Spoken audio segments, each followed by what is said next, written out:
பொதுவா விருச்சிக ராசிக்காரர்கள் முருகப்பெருமானை வழிபடுறதுனால உங்களுக்கு என்னென்ன நன்மைகள் ஏற்படுது சார்? விருச்சிக ராசிக்காரர்களை பொறுத்தவரை நன்மை இருக்குதோ நன்மை இல்லையோ, முருகன் மேல தீவிரமான பக்தி இயற்கையாவே அவங்களுக்கு வந்து நல்லதை கூட கொடுக்கல, உன்னை கும்புறது என்னுடைய கடமை முருகா, என்னுடைய விருப்பம் முருகா, அப்படிதான் விருச்சிக ராசிக்காரங்க இருப்பாங்க.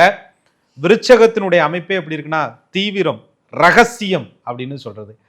எந்த செயலையும் ரொம்ப தீவிரமா செய்யறது, ரகசியமாக அவர்களுடைய மனதிற்குள்ள எப்பேற்பட்ட பிரச்சனைகளாக இருந்தாலும் கூட வைத்துக் கொள்வது, அதிதீவிரமான அதீத உணர்ச்சி கோபத்தினுடைய சில வெளிப்பாடுகள் அவங்கள்ட்ட இருக்கும்.